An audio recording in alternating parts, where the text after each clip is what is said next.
Exciting to meet you, Liz. Yeah, likewise. So, today is all about you and Deep Fission and any other nuclear ventures you may or may not have yet or thinking about. But these series are all about us getting to know and then creating a platform for other people to discover amazing individuals that work in nuclear. The more people I meet in nuclear, the more amazed I am at the passion and Yeah, the yeah. energy of people who are in nuclear, and I am hooked. So, how did you get into nuclear? Did you study it, or was it something that you stumbled on later in life and just got hooked?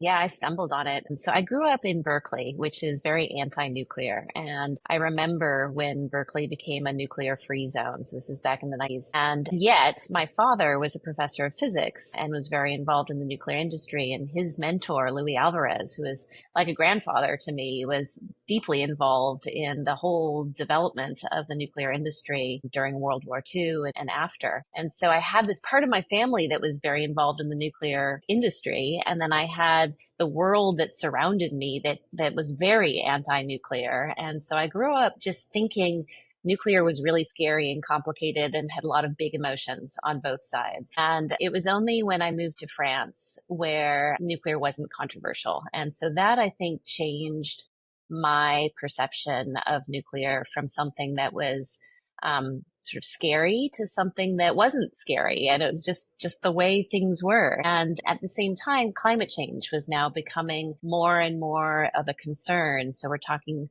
sort of early 2000s to 2010s here. And having lived in France, my question is why aren't we doing more? Why isn't the US, why isn't the rest of the world following France's lead when it comes to the use of nuclear power? And that's what led me to the nuclear industry. How did you make the jump between, I'm assuming you worked in nuclear, to being a thought leader and then a company leader in nuclear?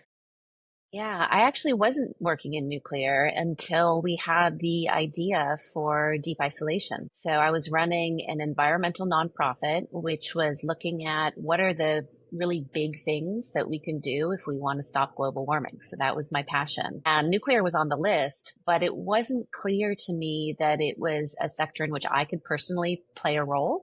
I didn't have a background in nuclear. I was very enthusiastic about nuclear. I kept coming back to the public perception issue and thinking if we could change the perception around nuclear, then maybe nuclear would have a better future. And at the time, the reason that people were so opposed to nuclear power, I mean, it's still true today for those who are opposed to nuclear power, it was the unsolved nuclear waste problem. And so that was something that interested me. And it was something that it felt like there hadn't been a lot of innovation. There hadn't been a lot of new ideas. And so as I started thinking about an area where I could potentially have a big impact, that felt like a good one. And then, of course, I was working with my dad, a nuclear physicist, who had been co-founder with me of our nonprofit.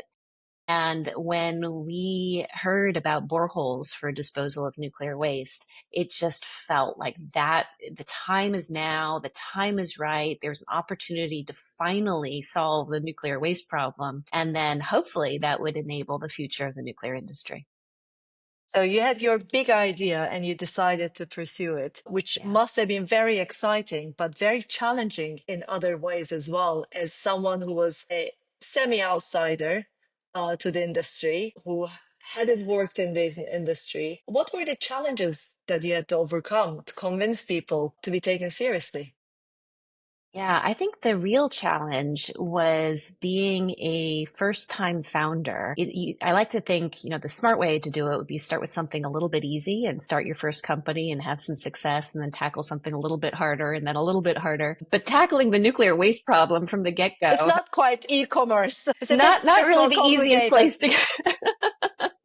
Yeah, I remember a friend of ours, a family friend who'd been in the nuclear waste industry for, I don't know, 40 years, 50 years, maybe even longer. When we shared our idea with him, his response was, well, this is an absolutely brilliant idea. It's clearly the way that we should all be disposing of nuclear waste. But please don't waste your time starting a business in this industry. It's an industry that never changes. Nothing ever happens. If you go this way, it's going to be the end of your career right there. And he's very, very pessimistic about the pace of change in the nuclear industry. So we got a lot of that in the early days. People who loved our idea, who loved the sort of concept of borehole disposal for nuclear waste. Particularly, what we were pioneering was using directional drilling rather than vertical boreholes, but who were extremely pessimistic about the nuclear industry's ability to move forward, particularly in this space. How did it make you feel? Did it make you feel more determined, or did it make you Absolutely. feel like this is too big? No, Absolutely more it determined. just made me feel more determined. It made me feel like, well, somebody's got to do this, so we've got to get it done, and we've got to get it done now. And there were also a lot of people. So the industry was very pessimistic, but people outside of the industry, and I think it helped that I was outside of the industry. I think if I'd been in the nuclear industry, I probably would have shared the industry's pessimism around the inability to get things done, but I didn't. And there are a lot of people out there, including most of our early funders who invested in deep isolation, who shared my passion. Let's just get this done. There's no reason this should take so long. We should just go out and fix it and raise the money privately so that you don't need government grants and you don't need to wait for the government to take a decision. You just go do it. And what was your first moment? What was the thing that stuck with you in your early days raising capital that made you think, yes, the first point of validation or the first point of validation that you thought, okay, now I have more reason to continue? Yeah, I mean, there were so many. So the first person who believed in us, right? The first person who said, wow, that's actually a really good idea. The first person who agreed to put money behind this and actually invested. I think initially it was a small amount. I want to say $10,000, but that was a fantastic milestone. And then later, when we raised our first few $1 million, that was another huge milestone.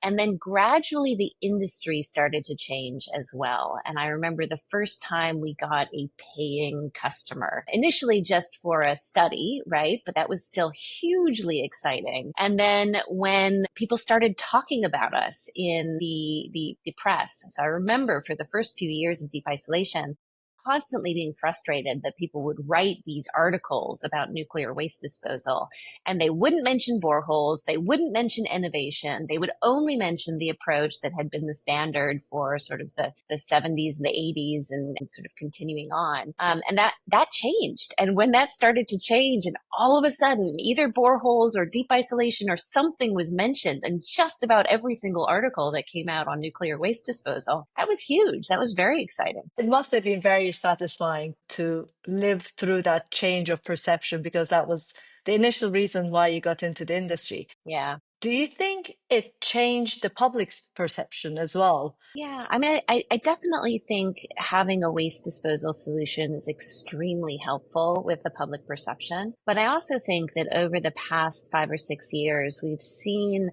a bunch of events that were sort of external to the nuclear industry, but have had a massive transformation on the public's interest in nuclear. So climate change is probably the first, right, or the first big one. Young people today are concerned about climate change and they're less concerned about nuclear weapons and accidents. And they understand how safe the nuclear industry, the modern nuclear industry really is. And so that I think has been a slow change that's been happening for a long time. And then it was accelerated by the Russia-Ukraine war and the Europeans in particular needing electricity and not being able to use natural gas and needing something that was reliable and stable. And that I think gave a huge push to the nuclear industry. And then the most recent one is AI and data centers. And all of a sudden we have this massive, massive urgent need for electricity. And wind and solar are fantastic, but they don't give you the round the clock support that data centers and AI needs. Natural gas, it works, but it's not as clean as people want. And so now all of a sudden there's this massive interest in nuclear power. I think those three things combined with having a solution for the waste, which is still helpful, is really transforming the way that people think about nuclear power. Absolutely. I mean, we call it the nuclear renaissance. What are your expectations of nuclear in the next 5 years, 10 years? Where do you see it going? Yeah, I think nuclear has an incredible future. And I think that, the nuclear waste problem had been sort of the biggest barrier. But over the past few years, I've been increasingly concerned with cost. And I think that the cost of nuclear is now becoming an even bigger barrier than the unsolved nuclear waste problem, which we can solve now. Yes. And I see so many really interesting advances and innovative technologies coming forward. And yet I haven't really seen the big breakthrough when it comes to how we can significantly lower the cost of nuclear power.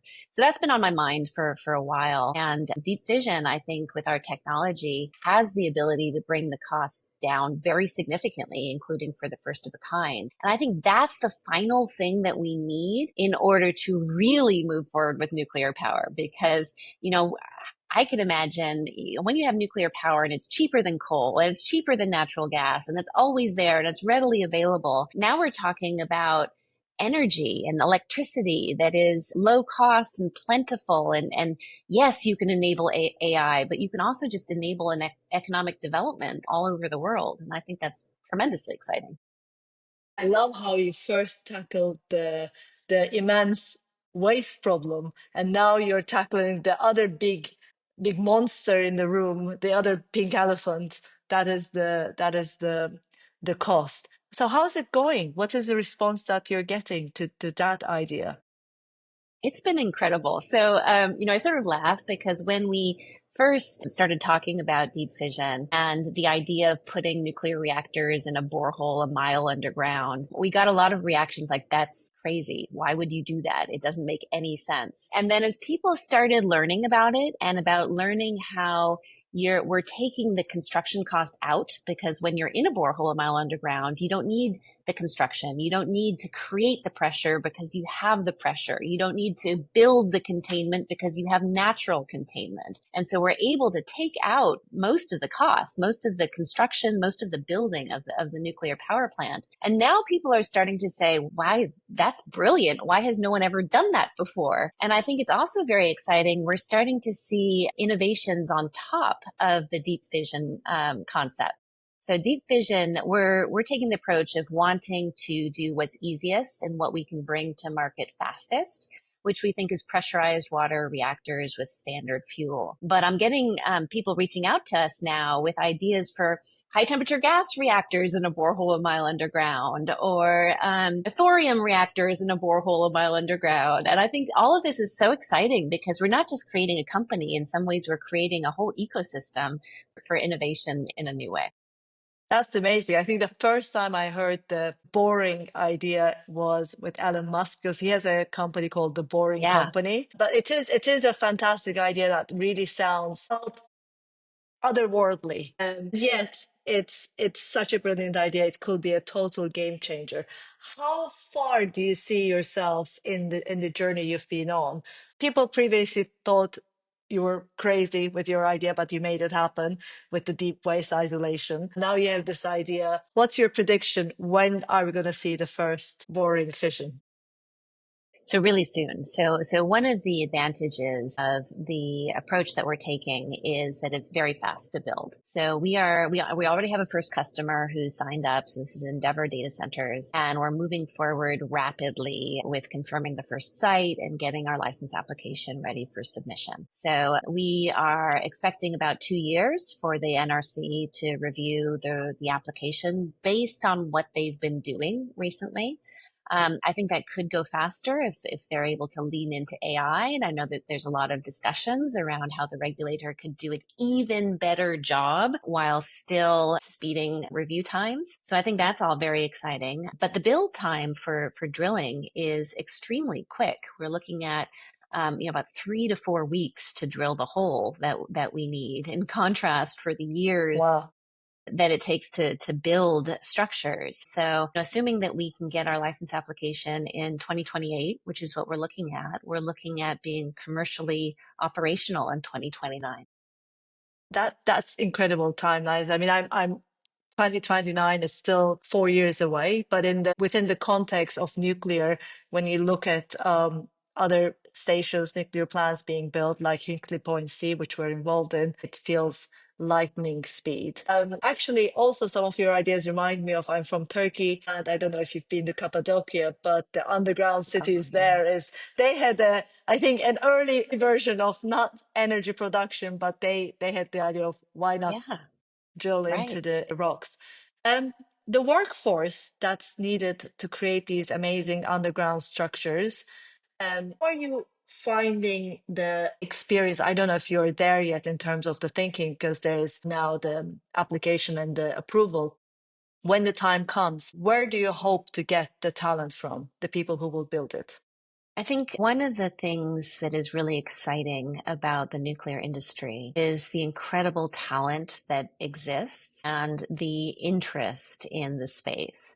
And I think that there's a lot of, I mean, you've seen this. There's a lot of really smart people who have such incredible passion for for nuclear power, but really for energy, for making the world a better place. I mean, this is really what people are in this industry to do. And one of the things that I think is going to happen as we move forward is in the past, we've seen a lot of big companies who are highly localized and they can only hire people in a particular location. But Deep Fission has taken the approach that given modern technology, we can hire people wherever they are. And that's a huge advantage. And I think it has the potential to really transform the way that people work in the nuclear industry.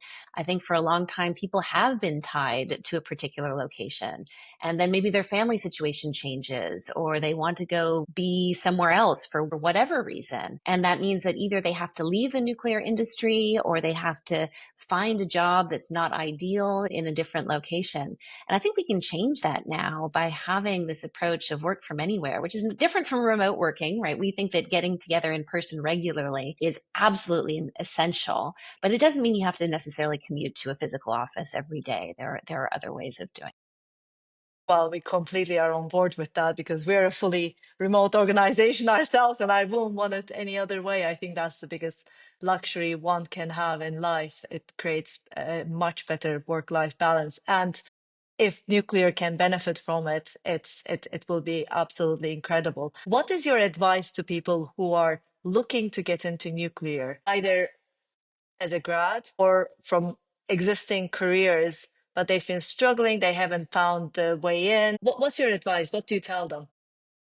Yeah, I've found that the nuclear industry is actually remarkably welcoming to newcomers. I think that the industry knows that they need more people, and maybe not everyone, maybe find your people, right? But at events you can find your people, and you can hear people giving presentations and go up to them afterwards and talk to them. And I think there is a lot of new thinking in nuclear. So I think yes, it may not be everyone, but find your people, find your mentors, find the people who believe and think about nuclear as sort of an exciting, fun, wonderful place to be. Who are your mentors? Who do you admire in the industry or outside of the industry that inspires you in the work that you do? I'm guessing one of the people is your father because you started the journey with him. Who else are your names that give you hope and energy?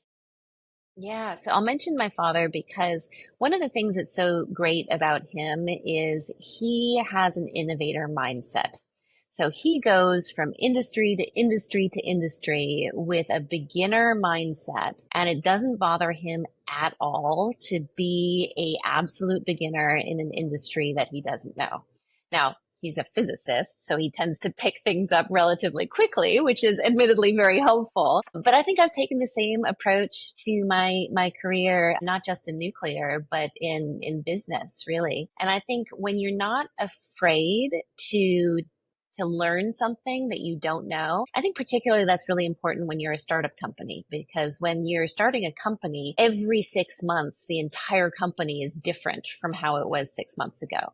So you can never get comfortable. You never start to feel like, oh, now I know how this works. I'm just going to get into a routine. You're constantly pushing the boundaries of what you know. And so I think his example was really important. I'll also mention my mom, who was a small business owner. And I think having a mother in particular, I didn't have a lot of women mentors. In fact, if I, shared a longer list, I don't think there'd be a single woman on that list because I didn't have that as a young person. But my mom, knowing that she was in business, knowing that she loved what she did. So she was a fantastic mother and, great with the family, but she also had this passion for her work, and she was an architect. And seeing that you can do that both, that you can have two things that you love about, I think helped me understand that it doesn't have to be all or nothing. Fantastic. I love the family feel. Thank you so much for an incredible session. Amazing. Well, thank you so much. This was a lot of fun.